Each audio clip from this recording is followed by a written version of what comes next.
सम्राज्ञी. लेखन आणि सादरीकरण मंजिरी कारेकर. अविदादाने ओसरीवरूनच आवाज दिला. तिकडची मंडळी आली बरं का. तशा विदुलताई लगबगीने उठून उभ्या राहिल्या. आई तू बस. तू कशाला उठतीयस? सकाळपासून नुसती तुझी धाकधूक चाललेली आहे. अरे बाबा तुला नाही कळायचं ते. तुझी लेक मोठी झाली, लग्नाची झाली की मग समजेल बाबा तुला. आई आणि दादा मग किंचित हसले. दादा आत येऊन जरबी स्वरात वहिनीला म्हणाला, काय ग अनु, समी तयार आहे ना? हो, देवघरात देवाला नमस्कार करायला गेलीये, दबक्या आवाजात वहिनी म्हणाली. बरं, तिला सांग सगळं लवकर आटपायला हवं. ती मंडळी गाडीतून उतरतातच आहेत. मी त्यांच्या स्वागताला पुढे जातोय. असं म्हणत अविदादा ओसरीवरून पायऱ्या उतरून भराभर बाहेर पडला. मुलाकडच्या मंडळींचं स्वागत केलं. समी देवघरात देवासमोर शांतपणे बसली होती. देव्हाऱ्याच्या बाजूला ठेवलेल्या दादांच्या फोटोकडे एकचित्ताने निरखत राहिली होती. आज तिला दादांची खूप आठवण येत होती. दादांनी इतक्या लवकर सोडून जायला नको हवं होतं. दादा, निदान माझ्या लग्नापर्यंत तरी थांबायचंत ना. लेकीला अगदी पोरकं करून गेलात. अविदादा आहे, वहिनी आहे, आई आहे, सगळे खूप चांगले आहेत. पण तरीही लेकीला बाप हा हवाच. तो तिचा राजा असतो आणि ती त्याची राजकन्या. एवढ्या लाडाने माझं नाव सम्राज्ञी ठेवलं, पण तुमची ही सम्राज्ञी, राजकन्या, तिच्या दादांशिवाय, बापाशिवाय, तिच्या खऱ्याखुऱ्या राजाशिवाय फार अनाथ, गरीब आणि पोरकी झाली आहे. माझ्या लग्नाची तुम्ही किती स्वप्न पाहिलीत. समीच्या लग्नात हे करायचं, समीच्या लग्नात ते करायचं. माझी समी राणीसारखी पालखीतून येईल. माझी राजकन्या आहे ती, तेव्हा तिला नवरासुद्धा राजकुमारासारखाच हवा. आज माझ्या आयुष्यातला एवढा मोठा क्षण, पण तुम्ही माझ्यासोबत नाहीत. डोळे पुसत ती पुढे म्हणाली. पण दादा, मला ठाऊक आहे, तुमचे आशीर्वाद सतत माझ्याबरोबर असणार आहेत. अगदी तुमच्या मनासारखं झालं पहा. तुम्ही माझ्यासाठी निवडलेलं सासर मला मिळालं. तुमचा ज्यात आनंद त्यातच माझा आनंद. आता तुम्ही खुश आहात ना दादा? असं म्हणून देव्हाऱ्या बाजूला ठेवलेल्या वडिलांच्या फोटोकडे तिने पाहिलं आणि त्याच्यावरून हात फिरवला. डोळ्यात पाणी आलं. तेवढ्यात वहिनी मागून आली. समी, तिकडची मंडळी आली हं. तुझ्या दादांनी सांगितलंय समीला तयार राहायला सांग म्हणून निरोप द्यायला आले होते. आलेच हा वहिनी. असं म्हणत समी वहिनीबरोबरच उठली आणि आतल्या बाजूनेच स्वयंपाकघरात गेली. तिथून बाहेरच्या मंडळींचा आवाज येत होता. अविदादा सगळ्यांची विचारपूस करत होता. काका, तुमची तब्येत कशी आहे? मागे बीपीचा त्रास झाला होता ना? आणि काकू, तुम्ही कशा आहात? अरे अवी, तू यांना अहोजाहो करतोस ते ठीक, पण मला अहोजाहो करायची काय रे गरज? आता आपण व्याही होणार म्हणून? अरे बाबा, लहानपणी तुम्हाला अंगाखांद्यावर खेळवलंय आम्ही. तू तर 2-3 वेळेस आमच्याकडे तिथे मुंबईला राहायला सुद्धा आला होतास. समीला आठवणार नाही, ती लहान होती. ती फार आली नाही, पण तू यायचास आईबाबांबरोबर बऱ्याचदा. तेव्हा पुन्हा मला अहो काकू म्हणू नकोस. अगं काकूच छान वाटतं. आणि तू सम्राटला भेटलास की नाही? लहानपणी दोघांची चांगली गट्टी होती. आम्ही इथे गावी आलो की सम्राटला जणू पंख फुटायचे. तो म्हणायचा, मला नाश्ता नको नि जेवण नको, मला फक्त अवीबरोबर खेळायला जायचे. मग तुम्ही दोघं किल्ल्यावर जायचात, पाण्यात डुंबायला जायचात. आठवतंय का रे? काकूंनी विचारलं. थोडं थोडं आठवतंय ग काकू, अविदादा म्हणाला. सम्राट, तुला आठवतंय का रे मित्रा? अविदादाने सम्राटकडे पाहून विचारलं. अवी, तू म्हणतोस तसंच थोडं थोडंच आठवतंय. आणि बरं का सम्राट, अवी, एकदा तुम्ही दोघांनी आम्हा सगळ्यांचीच हवा टाईट केली होती. सकाळी जे खेळायला गेलात ते संध्याकाळपर्यंत तुमचा पत्ताच नाही. सगळीकडे शोधून झालं. तेव्हा संध्याकाळी तुम्ही नदीच्या काठावर आहात असं कुणीतरी सांगितलं. मी आणि तुझा बाप जगन्नाथ दोघेही धावत पळत तिथे गेलो. पहिल्यांदा वाटलं तुम्हाला चांगलं चोपून काढावं, पण आम्ही दिसताच तुम्ही दोघांनी आम्हाला घट्ट मिठी मारली. जणू तुमच्या दृष्टीने काही झालंच नव्हतं ना. मग आम्ही सुद्धा विरघळलो. जगूने तुम्हा दोघांनाही खांद्यावर घेतलं आणि तिथून आम्ही चांगलीच तुमची वरात घरपर्यंत घेऊन आलो. ते दिवसच वेगळे होते नाही का हो वहिनी? विदुलताईंकडे पाहत काका म्हणाले.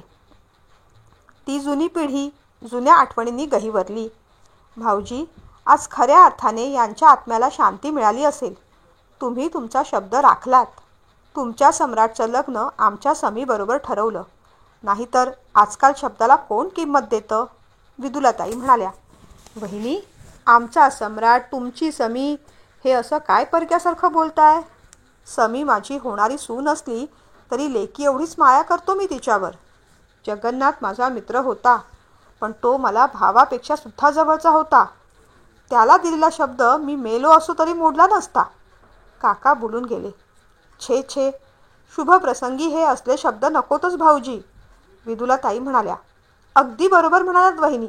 घरात आनंदाचा क्षण आहे. उगीच असले शब्द नकोच. काकूने पण पुष्टी जोडली. विषय बदलत मग काकू म्हणाली, पण जिच्याबद्दल आपण एवढं बोलतोय ती आहे तरी कुठे? या दोन्ही पोरांचं अगदी कौतुक करायला हवं. हां, अजून धड एकमेकांना नीट पाहिलेलं पण नाही, पण आईबाप करतील ते आपल्या भल्यासाठीच असं म्हणून होकार देऊन टाकला.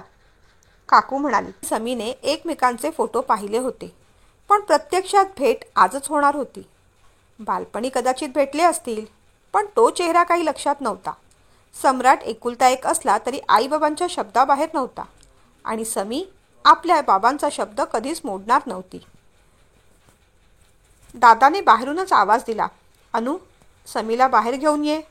वहिनीने समीच्या खांद्यावर हात ठेवला. काय मग, होणाऱ्या नवरोबांना बघायची उत्सुकता आहे की नाही? समी लाजली, पण तिचं हृदय मात्र धडधडत होतं. सम्राट कसा दिसत असेल, त्याहीपेक्षा त्याचा स्वभाव कसा असेल याबद्दल ती जरा जास्त साशंक होती. कारण तिने दादांना पाहिलं होतं. ते तिच्यावर तर जीवापाड प्रेम करत होते, पण तरी आई त्यांच्या धाकातच होती. अविदादा आणि वहिनी ही तर नवीन पिढी, पण दादाचा राग म्हणजे अगदी जमदग्नीसारखा. वहिनीसुद्धा त्याला दबूनच राहायची. कधी कधी ती वहिनीला पण विचारायची, वहिनी, तू दादाला एवढं घाबरतेस, तो तुझ्यावर एवढं चिडतो, रागावतो, तुला त्याचा कधी राग येत नाही? तेव्हा हसून वहिनी म्हणायची, चालायचंच, राग आपल्या माणसांवरच येतो. यांचा स्वभाव तापट आहे, पटकन चिडतात. पण माझा आनंद, माझं सुख, समाधान कशात आहे हे त्यांच्यापेक्षा जास्त कोणीच ओळखत नाही. खरं सांगू, आम्ही तिघी बहिणी, त्यातल्या दोघी तर शहरात राहतात. आईबाबांच्या घरापासून मीच जवळ. माझ्या आईबाबांना काय हवं, काय नको हे सगळं माझ्यापेक्षा जास्त यांना ठाऊक असतं. त्यांच्या हॉस्पिटलच्या तारखा माझ्यापेक्षा यांना लक्षात असतात. यापेक्षा अजून जास्त काय गं हवं? आणि खरं सांगू समी, परफेक्ट नसतं गं कुणी. ते तापट आहेत, पण मी काय कमी वेंदळी आहे? ते घेतात बऱ्याचदा मला सांभाळून. आणि खरं सांगू का, आपल्या सगळ्यांचे दोन चेहरे असतात. बाहेर जगाला दाखवायला एक दिखाऊ चेहरा, आणि आपल्या माणसासमोर एक खरा चेहरा. तो खरा चेहरा मोकळेपणाने दाखवायला हक्काचं स्थान म्हणजे आपला नवरा किंवा आपली बायको, आपला पार्टनर. जाऊ देत, तुलाही कळेल हळूहळू. वहिनीचं सगळं म्हणणं ठीक असलं तरीही समीला असा नवरा नको होता. दादांनी तिला राजकन्येसारखं वाढवलं होतं, तेव्हा तिला राणीसारखा जपणारा राजकुमारच तिला हवा होता. कधीही न ओरडणारा, फक्त प्रेम एके प्रेम करणारा, नेहमी प्रेमानेच बोलणारा, तिची काळजी घेणारा, तिच्या प्रत्येक सुखात आपलं सुख मानणारा, तिच्या प्रत्येक दुःखात तिला साथ देणारा, तिच्या आवडीनिवडी समजणारा, तिला जपणारा. पण सम्राट तसा असेल का? का त्याच्याही आपल्याकडून काही अपेक्षा असतील? दादांनी सम्राटचं स्थळ निवडलं म्हणजे ते नक्कीच चांगलं असणार. पण माणूस म्हणून सम्राट चांगला असला तरी त्याचा स्वभाव आपल्या स्वभावाशी जुळेल का? आपल्याला कुणी काही म्हटलं तर लगेच राग येतो. आजवर आपल्याशी कोणीही वरच्या आवाजात बोललेलं देखील नाही. सम्राटचा स्वभाव तसाच शांत असेल का? की तोही दादांसारखा आणि अविदादासारखा रागीट तापट असेल? पण मला ते सहन व्हायचं नाही बाई. पण आपण काय करणार? आपल्याला नाईलाजाने सहन करावंच लागेल. एवढ्या तेवढ्या कारणावरून परत माहेरी थोडीच येता येतं. लग्न ठरल्यापासून हे असे विचार तिच्या मनात अनेकदा येऊन गेले. एक दोनदा सम्राटशी हलकं फुलकं बोलणं झालं होतं, पण फार फार तर 4 वाक्य. कसं चाललंय, काय आहे, शॉपिंग कशी चालली आहे, बस इतकंच. तोही म्हणाला होता, मला अहो जाऊ नाही म्हटलं तरी चालेल, अरे तुरे कर. पण तिला एकदम अरे तुरे करताच येईना. खरं तर त्याला अरे तुरे करायला काहीच हरकत नव्हती. अगदी घनिष्ठ मैत्री नसली तरी लहानपणापासून ते ओळखत होतेच की. पण तरीही आता नातं बदललं होतं. एकदम असे अरे तुरे नाही जमणार आपल्याला. अगं चल समी, आरशात काय एवढा वेळ पाहत राहिलीस? तुझ्या दादाने हाक मारून 5 मिनिटं होऊन गेली. आता आपण बाहेर पडलो नाही तर तुझा दादाच आत येईल आणि आपल्या दोघींनाही फरफटत बाहेर घेऊन जाईल. वहिनीच्या आवाजाने समी एकदम भानावर आली. तिने साडीच्या निर्या पुन्हा एकदा नीट केल्या. साडी नेसायची सवय होतीच कुठे, ती सारखी पायात अडखळत होती. वैतागत समी म्हणाली, वहिनी या साडीचं काय ग लचाण? आतून एवढ्या जोरजोरात लाता मारते तिला तरी मेली पायातच अडकते. तिच्या बोलण्याचं वहिनीला हसू आलं. अगं होईल सवय, रोज थोडीच घालायची आहे, कधी प्रसंगाला शुभ कार्याला घालायची. परत चल बाई आता, बोलत नको राहूस. वहिनीने तिच्या हातात ट्रे दिला आणि तिला सोबत केली. त्या खोलीच्या उंबरठ्यातून बाहेर पडताना समीची धडधड आणखीन वाढली. ती बाहेर येताच बसलेली काकू पुढे झाली. म्हणाली, समी काय सुंदर दिसतेस बाई. म्हणजे तू सुंदर आहेसच, पण साडीत सौंदर्य अधिक खुलून दिसतंय. ती काकूकडे पाहून हसली. सम्राट आपल्याकडेच पाहत आहेत असा तिला भास झाला. आपणही पाहावं का? पण कसा बसा तिने तो मोह टाळून दिला. हातातला ट्रे खाली ठेवून तिने आधी काका काकूंना नमस्कार केला. काकांनी तिच्या डोक्यावर हात ठेवून आशीर्वाद दिला. मित्राच्या आठवणीने पुन्हा एकदा त्यांचे डोळे दाटले. समोरच्या सोफ्याकडे बोट दाखवत दादा म्हणाला, समी ये बस इथे अशी. साडी कशी बशी सावरत ती समोर जाऊन बसली. सम्राट आता अगदी तिच्या समोर बसला होता. आता मात्र त्याच्यापासून नजर टाळणं हटवणं तिला शक्य झालं नाही. तिने अलगद मान उचलून त्याच्याकडे पाहिलं, पण मग त्याच्या देखण्या चेहऱ्यावरून नजर हटेच ना. बुद्धी सांगत होती, अगं वेडे काय करतेयस, सगळे तुझ्याकडे पाहतायत. पण मन सांगत होतं, अजून थोडा वेळ. मी इतका सुंदर चेहरा समोर आहे तेव्हा डोळेही आपली मर्यादा ओलांडून बसलेत. सम्राटनेच मग नजर हटवली. तिला तोही आपला अपमान वाटला. मग तिनेही आता याच्याकडे पाहायचंच नाही असं ठरवून आपली नजर मग जमिनीत रुतवून टाकली. काका म्हणाले, समी सम्राट पहिल्यांदा आपल्या घरी येतोय, त्याला घर दाखव आणि मागची जगन्नाथची बागसुद्धा दाखव. त्यालाही झाडांची आवड आहे. जा सम्राट. खरं तर त्यालाही उठायचं होतं, पण उगीचच भाव खात तो म्हणाला, नाही असू दे, नंतर बघेन मी घर. बिचाऱ्या समीचा पुन्हा एकदा हिरमोड झाला. मग अविदादा म्हणाला, अरे असं काय करतो सम्राट, घर बघून घे. तुम्ही एकमेकांशी बोलून घ्या. तुलाही काही प्रश्न समीला विचारायचे असतील तर विचारून घे तिला. सगळ्यांसमोर मोकळेपणाने बोलता यायचं नाही तुम्हाला. जा उठ समी. यावेळेस समीने ठरवलं होतं, जोपर्यंत हा उठत नाही तोपर्यंत आपणही उठायचं नाही. पण यावेळेस मात्र भाव न खाता तो पटकन उठला आणि मग त्याच्या मागोमाग समी. बाजूला होत, आपण पुढे चला. या अर्थाने हात पुढे करत सम्राटने तिला पुढे जायला जागा दिली. समी पुढे चालली आणि बागेत पोहोचली. इकडे तिकडे न्याहाळत तो सुद्धा तिच्या मागे बागेत पोहोचला.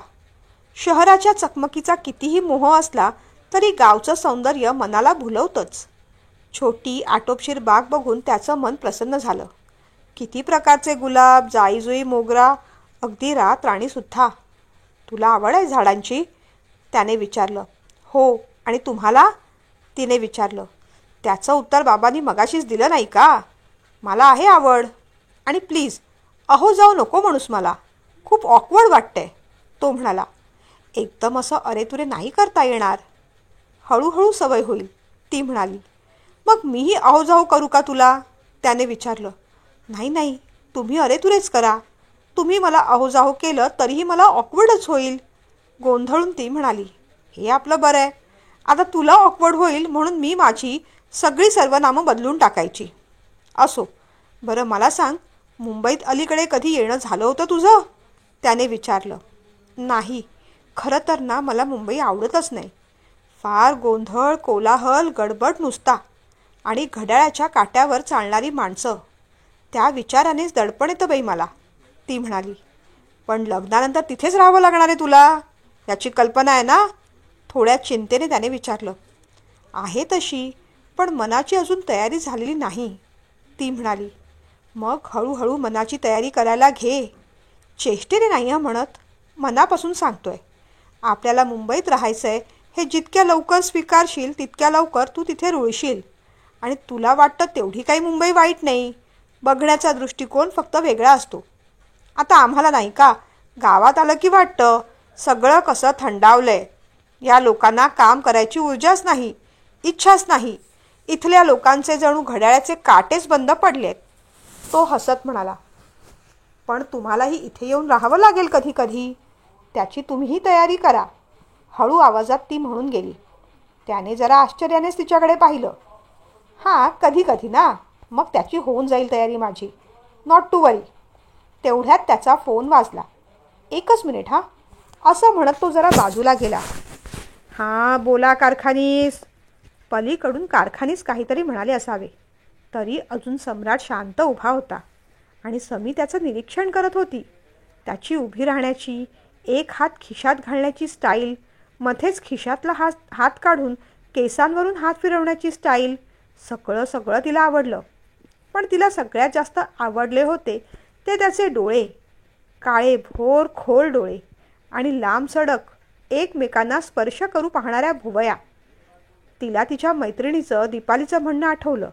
समी, तुला माहिती आहे का, ज्या माणसांच्या भुवया एकमेकांना टच करतात ना, ती माणसं फार प्रेमळ असतात. इतक्या वेळाने पहिल्यांदा त्याच्या भुवयांकडे तिचं लक्ष गेलं होतं आणि तिला खरंच कोण आनंद झाला होता. ती त्याच्या विचारात हरखून गेली. अहो मग लगेचच त्याला फायर करून टाका, आत्ताच्या आत्ता, या क्षणी. उद्या मी ऑफिसला आल्यावर फॉर्मॅलिटी कंप्लीट करीनच, पण पुन्हा तो ऑफिसमध्ये दिसता कामा नये. समजलं तुम्हाला कारखानीस? त्या आवाजाने तिची तंद्री भंग पावली. त्याचा गोरा मोरा चेहरा आता लालबुंद झाला. ती घाबरली. हळूवार आवाजात तिने विचारलं, काही प्रॉब्लेम झाला का? पण त्याचं तिच्याकडे लक्ष नव्हतं. त्याने पुन्हा मोबाईल काढला आणि पुन्हा कुणाला तरी फोन लावला. पुन्हा तसंच ओरडणं, तशीच धमकी. ती घाबरली. तिथे थांबू नये असं तिला वाटलं. मुख्य म्हणजे त्याचं आता तिच्याकडे अजिबात लक्ष नव्हतं. तो आपल्या कामामध्ये दंग झाला होता. त्याला तसं सोडून ती पुन्हा घरात आली. काकूने विचारलं, काय गं, सम्राट कुठे आहे? ते काहीतरी फोनवरून कामाचं बोलत होते, म्हणून मी आत आले. झालं, याचं काम पुन्हा सुरू झालं. अहो तुम्ही त्याला घेऊन या पाहू. आपण इथे आलोय कशासाठी आणि हा काय करत बसलाय? वैतागत काकूने काकांकडे तक्रार केली. काका उठले. अवी चल रे, माझ्याबरोबर चल जरा, असं म्हणत काका अविदादाला घेऊन बाहेर गेले आणि 2-4 मिनिटांनी सम्राटला घेऊनच परत आले. यावेळेस सम्राट बराच शांत वाटला. सॉरी हां, जरा महत्त्वाचा फोन होता. काकूकडे पाहत तो म्हणाला. काकू अजूनही त्याच्याकडे रागाने पाहत होती. तेवढ्यात विदुलाताई म्हणाल्या, बरं आता असू दे ना वहिनी, किती चिडताय त्याच्यावर. चला बरं सगळ्यांनी हातपाय धुवून घ्या, जेवण तयार आहे. समी आणि वहिनीने मग वाढायला घेतलं. समी, अगं सम्राट दादांच्या ताटात कढी वाढलीच नाहीये, जरा ही वाटी तिथे ठेवून येतेस? खरं तर वहिनी कढीची वाटी ठेवायला विसरली नव्हती. समीने सम्राटच्या ताटात ती मुद्दामूनच ठेवावी आणि मग त्या दोघांचे हावभाव तिला टिपता यावेत, समीची फिरकी घेता यावी, म्हणून तिने हा छोटासा प्लॅन केला होता. समीने मग कढीची वाटी उचलली आणि ती सम्राटच्या ताटात ठेवणार तेवढ्यात तिचा पाय साडीत अडखळला. ती कढीची वाटी त्याच्या कपड्यांवर, अंगावर सांडली. अरे बापरे, वहिनी पटकन बोलून गेली. अरे अरे समीर, उठ उठ, पटकन धुवून घे. दादासुद्धा मदतीला धावला. समीर तर जाम वैतागला होता. बोलला काही नाही, पण ती चिडचिड, टेन्शन त्याच्या चेहऱ्यावर स्पष्ट दिसत होतं. समी बिचारी कधी त्याच्या चेहऱ्याकडे, कधी दादाच्या चेहऱ्याकडे, कधी वहिनीच्या आणि कधी त्या रिकाम्या वाटीकडे पाहत तशीच उभी राहिली होती. तेव्हा काका म्हणाले, ठीक आहे बेटा, एवढं काही घाबरायचं कारण नाही हां, होतं असं कधी कधी. सम्राट शर्ट धुवून येईपर्यंत वहिनीने सांडलेली कढी स्वच्छ पुसून घेतली. सगळे कपडे खराब झाले, ओले देखील झाले. सम्राट स्वतःशीच पुटपुटला. दादाला खराब वाटलं. तेव्हा तो म्हणाला, माझा एखादा नवीन शर्ट देऊ का? नाही, असू दे अवी, उगीच तुझ्या शर्टावर सुद्धा अजून काहीतरी पाडून ठेवेल. तिरप्या नजरेने तिच्याकडे पाहत तो म्हणाला. तिला कसं तरीच झालं. हे काय, मी काही एवढी वेंधळी नाही. आज साडी नेसले म्हणून असं झालं. लगेच एवढ्या छोट्या कारणावरून चिडायला नको. पण हे सगळं ती मनातल्या मनातच म्हणाली. तिचा चेहरा एवढूसा झाला. ते पाहून काकाच सम्राटवर ओरडले. सम्राट, साधी कडी सांडली आहे, ॲसिड नाही. ओव्हर रिॲक्ट करू नकोस, समजलं? जेव गुपचूप. वैतागत मान इकडे तिकडे हलवत शेवटी मग त्याने कसं बसं जेवण पूर्ण केलं. जेवणानंतर सगळेजण आरामात बाहेर बसले. समी अजूनही साडीत अवघडल्यासारखी वाटत होती. मग काकूच म्हणाल्या, समी बेटा, आता तू साधा ड्रेस घालून आलीस तरी चालेल ग. खरं तर साडीसुद्धा नसली नेसतीस तरी चालली असती. पण असू दे, खरं सुंदर दिसत होतीस हां. आता जा, छानपैकी कपडे बदलून ये. समीला सुद्धा तेच हवं होतं. सकाळपासून त्या साडीत तिला अवघडल्यासारखं झालं होतं. ती कपडे बदलायला गेली. रूममध्ये गेल्यानंतर आधी तिने दरवाजा घट्ट बंद करून घेतला. त्या सम्राटचा तिला भयंकर राग आला होता. स्वतःला फार शहाणा समजतो. आत्ताच एवढे नखरे करतोय, नंतर काय करेल? याच्याबरोबर लग्न करणं मूर्खपणा ठरेल. नक्की ह्याच्याबरोबर लग्न करणं हा निर्णय बरोबर असेल का? विचार करता करता तिने कपडे बदलले. पण खाली जाऊन त्या लोकांबरोबर बसण्याची तिची अजिबात इच्छा होत नव्हती. तिचं मन सांगत होतं की मला विचार करायला अजून थोडा वेळ घ्यायला हवा. सम्राट फारच चिडखोर वाटतोय, तापट वाटतोय. त्याच्याबरोबर माझं जमलं नाही तर? हो, नक्कीच. आपल्या आयुष्याचा निर्णय घ्यायचा अधिकार सर्वस्वी आपल्याला आहे. आपण सांगून टाकूया की मला विचार करायला थोडा वेळ हवा आहे. ती खाली गेली तेव्हा तिच्या आई विदुलाताई म्हणाल्या, समी, पुढच्या आठवड्यात साखरपुडा आणि 2 महिन्यांनी लग्नाचा मुहूर्त ठरवला आहे. बाकी तारखासुद्धा काढल्या आहेत. गुरुजींना विचारून फिक्स करून टाकू. ती काही बोलायच्या आधीच सगळ्यांनी सगळं ठरवून टाकलं होतं. सम्राट तिच्याकडे पाहत होता आणि ती सम्राटकडे. इच्छा असूनही ती विरोध करू शकली नाही. घरच्यांच्या उत्साहापुढे तिचा विरोध मनातल्या मनातच मावळला. साखरपुडा झाला तेव्हाही त्या दोघांमध्ये फार काही बोलणं झालं नाही. साखरपुडा आणि लग्नात फार अंतर नसल्यामुळे सगळा वेळ खरेदीतच गेला. मध्ये एखाद दुसरा फोन झाला, पण प्रत्यक्षात भेटून दोघांमध्ये सविस्तर बोलणं झालं नाही. लग्नसुद्धा घाईघाईत उरकलं आणि ती लग्न करून शेवटी शहरात आली. सम्राटचं घर मोठं होतं. प्रशस्त हॉल, बाहेर बाल्कनी, 2 बेडरूम, मोठं किचन. पण तिच्यासाठी ते सगळं बंदच. समीला फार एकटं एकटं वाटू लागलं.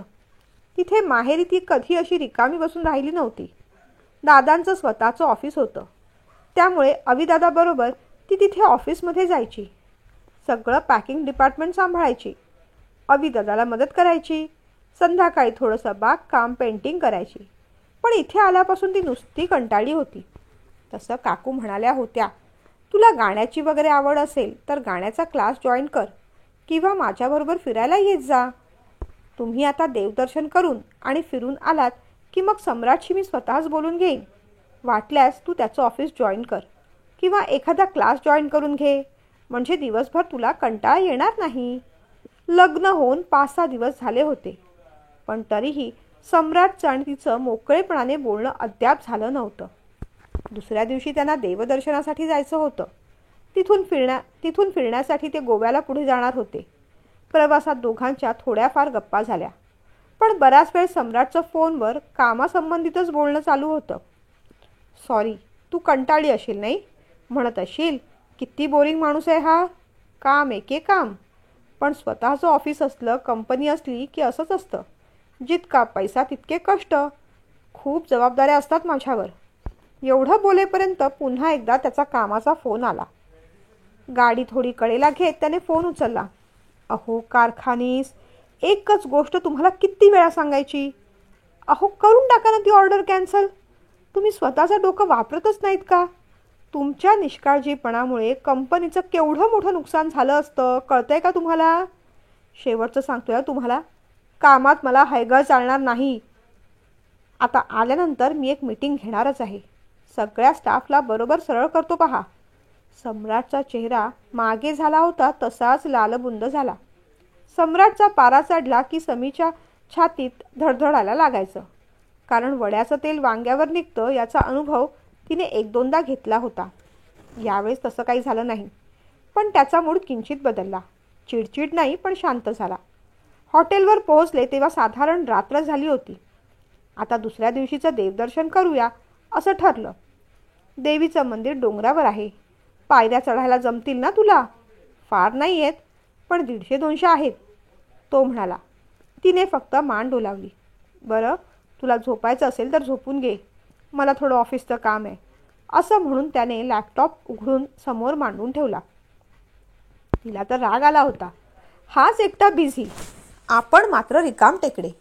इथे फिरायला आलाय तरी 2 कामाच्या मध्ये 2-4 शब्द बायकोशी बोलेल, तेही इन्स्ट्रक्शन दिल्यासारखे. तिने जेजुरीला पाहिलं होतं. नवरा तिथे बायकोला उचलून घेऊन जातो. उचलून नाही, पण निदान देवदर्शन करताना हातात हात घालून गप्पा मारत मारत आपण डोंगर चढलो असतो. दोघांनी मिळून देवीची ओटी ठेवली असती. एकत्रित नमस्कार करून आशीर्वाद घेतला असता. येताना कुठेतरी थांबून छान उसाचा रस घेत पुढे काय करूया, अजून काय मजा करूया, काय काय खरेदी करूया, अशा गप्पा मारल्या असत्या. पण या माणसाला कशातच रस नाही. याला कोणी मित्र असतील असंही वाटत नाही. काम आणि पैसा आणि त्या दोन्हीतून मिळणारा आनंद हाच त्याच्यासाठी सर्वश्रेष्ठ आहे असं दिसतंय. दादा, काय म्हणून तुम्ही हा माणूस माझ्यासाठी नवरा म्हणून निवडलात? तिच्या मनात विचार येऊन गेला आणि दादांच्या आठवणीने डोळ्यात पाणी आलं. बालपणीच्या आठवणी आठवतच तिला झोप लागली. सवयीप्रमाणे जाग आली ती सकाळी 5-5:30 वाजता. झोप छान पूर्ण झाली होती. तिला अगदी फ्रेश वाटलं. बाजूला पाहिलं, सम्राट अगदी गाढ झोपले होते. तिला मात्र आता लोळायचा कंटाळा आला. ती उठली, अंघोळ करून फ्रेश झाली. रूममध्ये बसून बसून अगदी कोंडल्यासारखं वाटत होतं. पण सम्राट उठत नाही तोपर्यंत कुठे फिरायलाही जाता येण्यासारखं नव्हतं.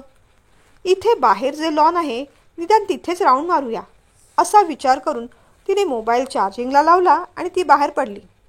6:30 झाले तरी अंधारल्यासारखंच वाटत होतं. थोडा वेळ ती समोरच्या लॉनमध्ये तशीच बसली. थंड, छान आणि शांत वाटत होतं. 6:45 झाले असावेत. तसं हळूहळू प्रकाश यायला सुरुवात झाली. बाहेर रस्त्यावरून जाणाऱ्या गाड्यांची तुरळक वर्दळ सुरू झाली. मध्येच सायकलचा हॉर्न ऐकू येत होता. बहुतेक पाववाला असणार. मध्येच एखादी गाडी किंवा बसचा सुद्धा आवाज येत होता. पक्ष्यांचा किलबिलाट अजूनही होता. सहज तिचं लक्ष समोरच्या कुंपणाकडे गेलं. कुंपणापलीकडे किती सुंदर झाडं होती. अंधारात तेवढं तिला दिसलं नव्हतं. पण हलके हलके सूर्याची किरणं आली आणि त्या झाडांवर, पानांवर, फुलांवर तिची नजर पडली. फुलांचा सुगंध तिला आकृष्ट करत होता. तिच्याही नकळत कुंपणाचं ते गेट उघडून ती पलीकडच्या बाजूला गेली. गुलमोहराचं झाड, वेगवेगळ्या रंगाच्या सदाफुली, झेंडूच्या अनेक जाती, गुलाब, मोगरा होतेच, पण मागे पिंपळाचं झाड, वडाचं झाड, आंब्याचं झाड, झाडांच्या फांद्यावर बसून किलबिलाट करणारे पक्षी. सगळं किती मोहक. याहून वेगळा स्वर्ग तो काय. ती त्या झाडा पाना फुलात रमली. अरे च्या, या पुढच्या बाजूला आणखीन किती झाडं आहेत. इथे ही गावठी तुळस, तो चाफा. असं करत ती पुढे गेली. वेळेचं भान उरलं नाही. जागेची शुद्ध राहिली नाही. चालत चालत ती बरीच पुढे आली. झाड, पक्षी, मधून मधून तिथे जाणाऱ्या खारुताई, मध्येच लागलेला एक छोटासा ओढा. ती अगदी प्रसन्न झाली. या सगळ्या गोष्टी तिच्या गावात होत्या. त्या सगळ्यालाच ती मिस करत होती. पण आज नव्याने या सगळ्या गोष्टी तिला भेटल्या होत्या. मध्येच लाजाळूचं छोटंसं रोपटं दिसलं आणि आज नव्याने या सगळ्या गोष्टी तिला भेटल्या. मध्येच लाजाळूचं छोटंसं रोपटं दिसलं. हात लावताच त्याने हलकीशी पानं मिटली. तिला गंमत वाटली. खाली वाकून ओंजळीत फुलं वेचत असताना तिच्या लक्षात आलं की आपली सावली बरीच मोठी झाली आहे. म्हणजे ऊन चांगलं डोक्यावर आलंय. आणि मग तिला कुठे वेळेचं भान झालं. बापरे, बराच वेळ झाला असणार. त्यात आपण घड्याळ घातलेलं नाही आणि मोबाईलसुद्धा रूमवर ठेवून आलेलो आहोत. तिने आजूबाजूला पाहिलं. आजूबाजूला कुणीच दिसत नव्हतं. चालता चालता आपण बरंच पुढे आलो की काय. तिने चौफेर नजर फिरवली. सगळीकडे फक्त झाडं आणि झाडच आणि समोर मोठाले डोंगर. आता आपण इथवर कोणत्या रस्त्याने आलो हे सुद्धा कळायला मार्ग नव्हता. मग मात्र ती चांगलीच घाबरली. मिळेल त्या दिशेने ती परत वळायला लागली. पण बाहेर कसं पडायचं. तो रस्ता काही मिळेना. चक्रव्यूहात सापडलेल्या अभिमन्यूसारखी तिची स्थिती झाली. आतमध्ये तर आली होती, पण बाहेर जायचा रस्ता काही मिळत नव्हता. ती आठवायचा प्रयत्न करू लागली, पण ते पिंपळाचं, वडाचं झाड, ओढा कुठेही दिसेना. ती पुन्हा मागे आली, दुसऱ्या दिशेने वळली. तिथेही रस्ता चुकली. आता मात्र तिला रडू फुटलं. आपल्याही न कळत आपण काय चूक करून बसलोय याची तिला जाणीव झाली. पण आता असे हात पाय गाळून चालायचे नाहीत. तिने डोकं थोडं शांत केलं. या 2 रस्त्यांवरून आपण पुढे जाऊन पाहिलं. हे दोन्ही रस्ते चुकीचे आहेत. आता राहिला हा एकच रस्ता. इथून परत जाऊया. हीच योग्य वाट असणार. त्याच वाटेने मग ती पुढे पुढे जाऊ लागली. समोरून सरकन पायाखालून काहीतरी गेल्याचा भास झाला. अगदी जवळून एक साप वळवळत पुढे गेला. ती दचकली, घाबरली, मागे आली. हृदय एकदम जोरजोरात धडधडू लागलं. आता ती देवाकडे प्रार्थना करू लागली. देवा, मला माझा रस्ता सापडू दे बाबा. आता प्रश्न फक्त तिच्या एकटीचा नव्हता. सम्राटही आता उठले असणार. आपण रूममध्ये नाही हे पाहून अधिक वैतागले असणार. त्यातून आपण मोबाईलसुद्धा इथे आणलेला नाही. आपण बराच वेळ झालो रूममध्ये नाही, बाहेर नाही हे पाहून ते आता भयंकर चिडले असणार. त्यांच्यासमोर जायची आता तिची हिंमत होईना. राग आला की त्यांचा चेहरा कसा लालबुंद होतो. त्या रागाची आणि त्या चेहऱ्याचीच तिला भीती वाटू लागली. याआधी वड्याचं तेल वांग्यावर पडताना तिने अनेकदा पाहिलं होतं, अनुभवलं होतं. पण आज मात्र वड्याचं तेल बरोबर वड्यावरच पडणार होतं. तेही चांगलं गरम गरम उकळतं. तेल कसलं, ज्वालामुखीच तो. काही बोलतील आणि कसेही बोलतील. समोरच्याच्या मनाचा जराही विचार करणार नाही. पण आपलंही चुकलंच की. आता आहे त्या गोष्टीला तोंड द्यायलाच हवं. अरे पण तोंड देण्यासाठी समोरच्या माणसाचं तोंड तर दिसायला पाहिजे. वाटच मिळत नाहीये कुठे. आता जर ही वाट मिळाली नाही तर नक्कीच वाट लागणार आहे, एवढं नक्की. झपझप पावलं उचलत ती पुढे येऊ लागली. ती आजूबाजूला पाहत होती. हुश्श, तिला ते वडाचं झाड दिसलं, पिंपळाचं झाड दिसलं, ओढा दिसला, गावठी तुळस दिसली आणि ओळख पटली. पुढचा रस्ता तिला माहीत होता. भरभर पावलं उचलत ती कुंपणाच्या दिशेने आली. मग मात्र तिला ते समोरचं लॉन आणि त्यांनी बुक केलेली रूम स्पष्ट दिसू लागली. पण त्याहून स्पष्ट दिसत होतं ते सम्राटचं रूप. ते फोन घेऊन कुणाला तरी फोन करत होते. चेहरा तसाच वैतागलेला होता, लाल बुंद झाला होता. त्याच्यासमोर 2-3 हॉटेलचे कर्मचारी होते. मोबाईलवर त्या कर्मचाऱ्यांना ते काहीतरी दाखवत होते. कर्मचारी गोंधळलेले होते. मानेने नाही नाही असं सांगत होते. बहुतेक सम्राट या कर्मचाऱ्यांना आपलाच फोटो दाखवत असणार. विचारत असणार, यांना तुम्ही कुठे पाहिलेत का? आणि ते कर्मचारी म्हणत असणार, नाही हो, आम्ही नाही पाहिलं. रागाने सम्राटने मूठ आपल्या मांडीवरच आदळली. कुंपणापलीकडून ते सगळं समी पाहत होती. पण पुढे जायची तिची हिंमत होईना. आपण तिथे गेलो तर त्या कर्मचाऱ्यांसमोर आपली धुलाई होणार याची तिला आता पूर्ण कल्पना आली होती. ते कर्मचारी जायची ती वाट पाहू लागली. पण ते कर्मचारी तिथून हलायच्या आधीच हॉटेलचे मॅनेजरसुद्धा तिथे येऊन पोचले. सम्राटचा आवाज आता अधिक चढला होता.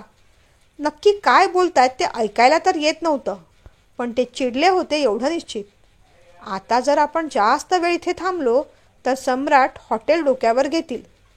त्यापेक्षा जे काय व्हायचंय ते होऊ देत, असं वाटून तिने कुंपणाचा तो काटेरी तारांचा दरवाजा उघडला. जाताना जेवढं लक्षात आलं नाही तेवढं आत्ता समजलं होतं की खाली सगळीकडे काचा पडल्या आहेत. काटेरी तारा इकडून तिकडून बाहेर आलेल्या आहेत. अगदी त्या गंजलेल्या सुद्धा आहेत. दरवाजा उघडताच कोणत्या तरी वेटरचं तिच्याकडे लक्ष गेलं आणि त्याने तिच्या बाजूने बोट दाखवलं. सगळ्यांच्या माना अगदी सम्राट सकट तिच्याकडे वळल्या. ते कर्मचारी हळूहळू तिच्या दिशेने येऊ लागले. सम्राट मात्र जागेवर तसेच उभे होते. आता त्यांचे दोन्ही हात कमरेवर होते. एरवी रागवल्यावर चेहरा जेवढा लालबुंद होतो त्याच्यापेक्षा आता तो 2-2.5 पटीने अधिक लालबुंद झाला होता. त्यांनी डोळे बारीक केले. बहुतेक उन्हामुळे असतील. गेट उघडून ती बाहेर येणार तोच एक कर्मचारी म्हणाला, अहो मॅडम, तुम्ही कुठे होतात? तुमचे मिस्टर कधीपासून शोधतायत तुम्हाला. आमच्यावर भयंकर चिडलेत ते. चला लवकर, तिथे थांबलेत पाहते. हो, आले. तोंडाने ती असं म्हणत होती, पण तिचं सगळं लक्ष सम्राटकडे होतं. अजूनही सम्राट जागेवरून हलले नव्हते. चला चला, कर्मचारी म्हणाला. तोच घाईघाईने तिने एक पाय बाहेर टाकला आणि ती अडखळली. तिची ओढणी कुंपणाला लागली आणि अडखळून ती खाली पडली. कशी बशी पुन्हा उठून ती पुढे जाणार, तो ओढणी अडकल्यामुळे ती पुन्हा एकदा खाली पडली आणि यावेळेस जरा जोरातच. अहो मॅडम, सावकाश. बाप रे, तारा लागल्या की हो तुमच्या हाताला. तुम्ही हात देता का? खरं तर हातापेक्षा जास्त तिच्या पायाला लागलं होतं. चप्पल सरकून आता भलतीकडेच पडली होती. उठायला त्रास होत होता. वेदनेने ती विव्हळत होती. पण सम्राट समोर असताना त्या तिथल्या कर्मचारी लोकांना हात द्यायची तिची हिंमत होईना आणि सम्राट काही केल्या पुढे येईना. उठायचा ती आटोकाट प्रयत्न करत होती, पण उठता येईना. तिच्या बिचारीची परिस्थिती मॅनेजरने ओळखली असावी. तो म्हणाला, वेणूबाईंना आणि सविताला खुर्ची घेऊन यायला सांग. मॅडमना खुर्चीत बसवून आत नेऊ. धावत धावत कर्मचारी गेला. जाता जाता सम्राटशी काहीतरी बोलून गेला. बहुतेक मॅनेजर साहेबांनी सांगितलेली अरेंजमेंट सम्राटला सांगितली असावी त्याने. त्यानंतर मात्र सम्राट झप झप पावलं टाकत तिच्या दिशेने आला. तिचं हृदय सरकून आता गळ्यापर्यंत येतंय की काय असं तिला वाटून गेलं. समोर उभे असलेले 2 कर्मचारी आणि मॅनेजर बाजूला झाले. कुठे गेली होतीस तू? सम्राटने विचारलं. कुठे गेली होतीस तू? सम्राटने विचारलं. अहो इथेच तर होते. झाडं पाहता पाहता वेळ कसा गेला कळलाच नाही. अशी कशी का वेंधळी तू? निदान मोबाईल तरी घेऊन जायचंस ना. मी किती काळजीत पडलो होतो. तो असं काहीतरी बोलेल असं तिला वाटलेलं म्हणजे तसं बोलावं अशी तिची इच्छा होती. पण इतका गोडसूर त्याचा कुठे लागायला? मग आता उठायचं की पालखी आणू तुझ्यासाठी? खरमरीत शब्दात त्याने विचारलं. तिला कसं तरीच झालं. सगळ्यांसमोर असा अपमान होण्याची बहुतेक तिची ही पहिलीच वेळ असावी. तिने उठायचा प्रयत्न केला. आई ग, तिला उठताच येत नव्हतं. सर, मला वाटतं त्यांच्या हाताला आणि पायाला लागलंय. हातातून रक्त पण येतंय. मी खुर्ची आणायला पाठवलंय. त्यांना खुर्चीवर बसून नेता येईल. मॅनेजर एवढं बोलेपर्यंत त्याने सरकन तिच्या मानेखालून एक हात घातला, दुसरा हात दोन्ही गुडघ्यातून, आणि तिला उचलून सरळ तो चालू लागला, कुणाशी काहीही न बोलता. समोरून खुर्ची घेऊन येणारे 2 जण तिथेच थबकले. तिला लाज वाटली. त्या खुर्चीवाल्याने विचारलं, सर, वाटल्यास मॅडमना खुर्चीत बसवू शकता. गरज नाही. एवढं म्हणून सम्राट रूमपर्यंत आला. पायानेच दरवाजा हलका ढकलत तिला बेडवर जवळजवळ आदळलं. दरवाजा धाडकन घट्ट बंद करून घेतला. तुला अक्कल नावाची काही गोष्ट आहे का? म्हणे मी झाडांमध्ये रमले. सकाळपासून मी तुला इथे शोधतोय. ही जागा अनोळखी, मागे सगळं जंगल, त्यात आपण मोबाईलसुद्धा इथेच ठेवून गेलात. सांगून जायची काही पद्धत आहे की नाही, की घातल्या चपला आणि लागलात भारत भ्रमण करायला? तो ओरडत होता. ती रडू लागली. रडू नकोस, आधीच सांगतोय. आधी चुका करायच्या आणि मग आसवं गाळायची. तुझ्याबद्दल अजिबात सहानुभूती वाटणार नाहीये मला. असं म्हणत त्याने खिशातून रुमाल काढला आणि तिच्या हाताला लागलेली माती पुसून घेतली. हाताची त्वचा सोलपटली होती. तिला जरा जास्तच झोंबलं. तिने हात पटकन मागे घेतला. हां, हळूच करतोय मी. पायाला कुठे लागलाय बघू? पायाला कुठे लागलाय बघू? त्याने विचारलं. तिने मुद्दामूनच पाय आवळून घेतले. तिचा पाय लांब करत त्याने पायाला झालेल्या जखमा पाहिल्या. अरे बापरे, आता चालता येणार नाही. डॉक्टरांकडे कसं जायचं? आपण आलोय कशाला? करतोय काय? कुणी सांगितलं होतं शहाणपणा करून तिथे जायला? वाघ शिवाने पकडलं असतं ना, मग आली असती अक्कल बरोबर ठिकाण्यावर. गेलीस ते गेलीस, तेही एकटीने गेलीस. रागाच्या भरात वाटेल ते सम्राट बडबडत होते. मग काय करू? माझ्यासाठी तुमच्याकडे वेळ आहेच कुठे? 2 कामांच्या मध्ये 2 शब्द फक्त बोलता माझ्याशी. स्वतःलाच ऐकू जाईल एवढ्या हळू आवाजात तिने तक्रार केली. काय म्हणालीस? परत बोल. ती कसली परत बोलतीये? एकदा बोलतानाच एवढी हिंमत एकवटली होती तिने. आता काय करायचं ते मलाही कळत नाही. त्याने मग रिसेप्शनला फोन फिरवला. हां, Samrat Joshi, room number 103. On call डॉक्टरांची अपॉइंटमेंट मिळेल का? हां ठीक आहे, मग हॉटेलवरच बोलवून घ्या त्यांना. नाही मॅडम, तशा ठीक आहेत. हातापायाला लागलंय, रक्त येतंय. डॉक्टर येऊन काहीतरी पेन किलर देऊन जातील ना. शिवाय त्या तारा लोखंडी होत्या, गंजलेल्या होत्या, त्यामुळे अँटी टिटॅनसचं इंजेक्शन घ्यावंच लागेल. सम्राट असं म्हणताच तिचे कान टवकारले. त्याने थँक्यू म्हणून फोन ठेवून दिला. तेवढ्यात ती म्हणाली, अहो मी इंजेक्शन वगैरे नाही घेणार. घेणार नाही म्हणजे? त्या तारा लोखंडाच्या होत्या, गंजलेल्या होत्या. माझ्यासमोर जास्त काही हुशाऱ्या चालायच्या नाहीत. अर्ध्या तासाने डॉक्टर येतील, ते म्हणतील तसं करायचं. औषधं तर ते देतीलच, पण इंजेक्शन कन्फर्म आहे.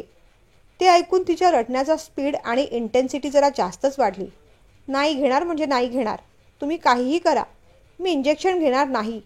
मला खूप भीती वाटते हो. अधिकच हट्टाने आवाज चढवून ती म्हणाली, हे बघ, हे तुझे हट्ट मी खपवून घेणार नाही. आणि आता तू काय लहान कुकुला बाळ नाहीस. मी कडू औषध घेणार नाही, मी इंजेक्शन घेणार नाही असं म्हणायला. इंजेक्शन घ्यावंच लागेल, समजलं तुला? नाही घेणार, नाही घेणार, नाही घेणार. तीही आता हट्टाने पेटली. तेवढ्यात त्याचा फोन वाजला. सर, डॉक्टर रिसेप्शनवर आली आहेत, त्यांना पाठवू का? हो, पाठवा 5 मिनिटांनी. एवढं म्हणून सम्राटने फोन ठेवला. हे बघ, डॉक्टर आले आहेत बाहेर. त्यांच्यासमोर उगीच नाटकं करू नकोस. ते म्हणतील तसंच करायचं. सम्राट म्हणाला, तुम्हाला ही सगळी नाटकं वाटतायत? वाटणारच. त्या देवाने तुम्हाला सगळे अवयव दिलेत, एक हृदय सोडून. म्हणूनच दुसऱ्यांचं मन जाणता येत नाही. अहो, मला खरोखर भीती वाटते इंजेक्शनची. लहानपणी मी किती रडायचे माहिती आहे तुम्हाला? पण तेव्हा माझ्या सोबतीला माझे दादा होते. ते मला जवळ घ्यायचे, समजवायचे. पण आता माझ्याजवळ कुणी नाही. मी औषध घेईन कशी बशी, पण इंजेक्शन घेणार नाही, सांगून टाकते हं. तिने डिक्लेअर करून टाकलं. सम्राट मग पेचात पडला. डॉक्टर तर बाहेर आले आहेत. त्यांच्यासमोरही असं लहान मुलासारखं विचित्र वागायला लागली तर काय करायचं? हे बघ, त्या तारा गंजलेल्या होत्या. त्याने काही पॉयझन झालं तर शरीरात विष पसरू शकतं. अगं, त्या मानाने इंजेक्शनचा त्रास फार नाही. डॉक्टर पण आले आहेत. प्लीज असं काही करू नकोस. त्याने समजावलं तरी ती रडतच होती.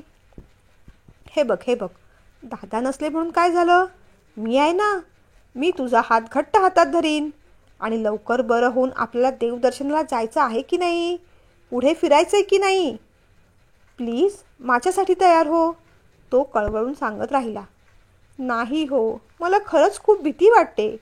आता यावेळेस तिचाही स्वर जरा जास्तच नरमला होता. शी, त्यात काय घाबरायचं? मुंगी चावते तेवढंच दुखतं, फार त्रास होत नाही अगं. तो म्हणाला, हां, आलेत मोठे. तुम्हाला भारी एक्सपिरियन्स आहे. तुम्ही रोज इंजेक्शन घेता वाटतं. इंजेक्शन घेताना मुंगी चावते तेवढंच दुखतं, पण नंतर किती त्रास होतो. नाही नाही, ती सुई पाहिली तरी मला भीतीच वाटते. विचारानेच तिने डोळे बंद करून घेतले. हां, असेच डोळे बंद करून घे, म्हणजे नाही वाटणार भीती. आणि मी आहे ना. हे बघ, इंजेक्शन घेतलंस तर तू लवकर बरी होशील. मग आपण मस्त फिरायला जाऊ, आईस्क्रीम खाऊ. मी प्रॉमिस करतो. जोपर्यंत आपण इथे आहोत ना, तोपर्यंत मी माझ्या ऑफिसच्या कामाला हात देखील लावणार नाही. मग तर झालं. सम्राटचं हे वेगळं रूप पाहून तिला जरा आश्चर्य वाटलं. दादा समजवायचे ना, तसाच तो समजवत होता. रूमच्या दरवाजावरची बेल वाजली. तसं सम्राट अलर्ट झाला. डोळे पुस, डोळे पुस. नाही नाही, थांब, मीच पुसतो. तुझ्या हाताला लागलंय ना. त्याने हातानेच तिचे डोळे पुसले. तिचा खांदा हलकेच दाबत तो म्हणाला, घाबरायचं नाही हा, मी आहे ना. डॉक्टर आले. त्यांनी तपासलं. कसलं तरी झोमणारं औषध पण लावलं. आई आई ग, तिच्या डोळ्यात पाणी आलं. त्याने इंजेक्शनसाठी सिरिंज भरली. समीचे श्वास अधिक जड झाले. चेहरा पांढरा फटक पडला. तिच्या अगदी बाजूला बसत सम्राट म्हणाला, छे, एवढं काही विशेष नसतं ग, 5 सेकंदाचं काम असतं. तिने डोळे घट्ट बंद करून घेतले. समीरने तिला जवळ घेतलं. डॉक्टरांनी इंजेक्शन दिलं आणि ते निघून गेले. एक मोठा टास्क पार पडल्यानंतर जो सुटकेचा निश्वास सोडतात तसा सम्राटने त्या क्षणी सोडला. तुला चालता येणार नाही. तुझ्यासाठी आतमध्येच ज्यूस घेऊन येऊ का? त्याने विचारलं. अहो नको, बँडेज लावली आहे ना, हळूहळू चालेन मी. आणि लॉनवर बसूनच तर ऑर्डर करूया, ती म्हणाली. मगासारखं उचलून घेऊ का?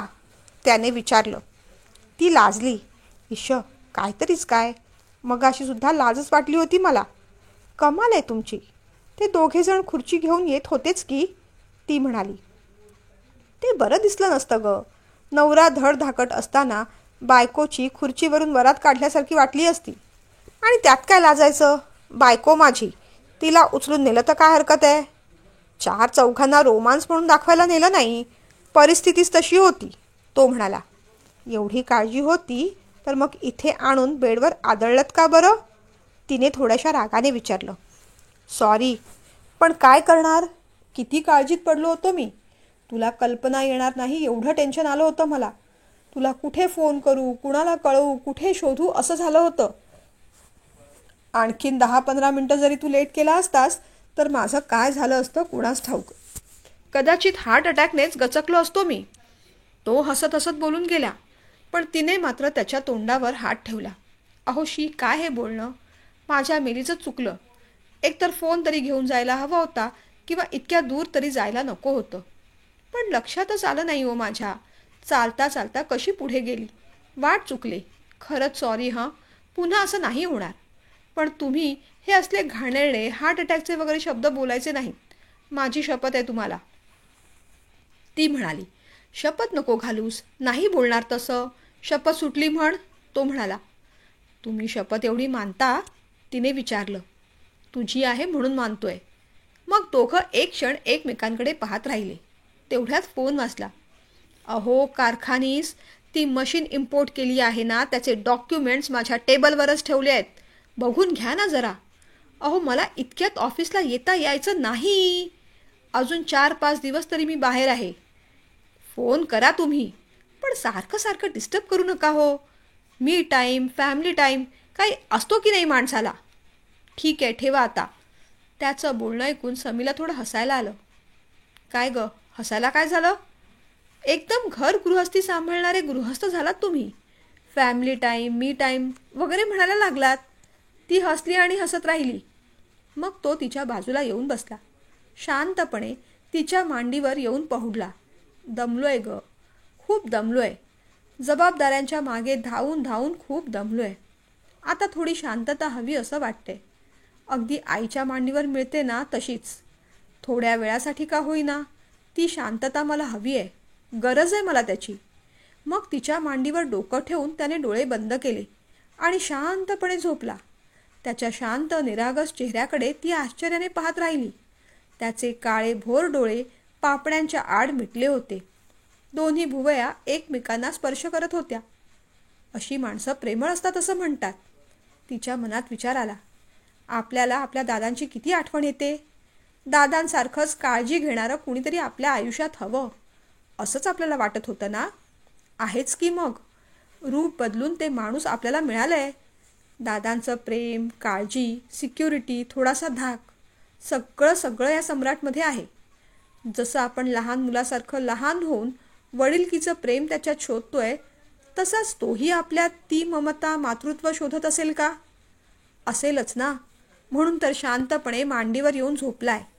नाहीतर एवढ्या मोठ्या बिझनेसमॅन सम्राट जोशीला असं लहान मुलासारखं निश्चित शांत दमून कसं काय पडता येऊ शकतं. खरंय, प्रेमाची भूक सगळ्यांना असते. आपल्या पार्टनरने आपल्या प्रेमाची भूक भागवावी अशी अपेक्षा करणं चुकीचं नाही. पण ती ममता, ते प्रेम समोरच्यालाही हवं आहे ही सुद्धा जाणीव हवीच. त्या विचारानेच तिच्या अंगावर एकदम शहारलं आणि मग तिच्याही न कळत तिच्या हातांची बोटं त्याच्या केसातून अलगदपणे फिरू लागली. लहान मुलाला गोंजारतात अगदी तशीच. सम्राटचा चेहरा शांत आणि निरागस वाटत होता. कितीतरी वेळ त्याच्या कपाळावरून केसांमधून ती हात फिरवत सम्राटचा चेहरा शांत आणि निरागस वाटत होता. कितीतरी वेळ त्याच्या कपाळावरून केसांमधून ती हात फिरवत होती. तो क्षण एका विलक्षण जाणीवेचा होता. प्रेम घेण्याच्या आनंदापेक्षा प्रेम देण्याच्या आनंदाचा होता. खऱ्या अर्थाने ती शोधत असलेला तिचा राजा, सम्राट तिला मिळाला होता आणि त्या सम्राटची खऱ्या अर्थाने ती सम्राज्ञी देखील झाली होती.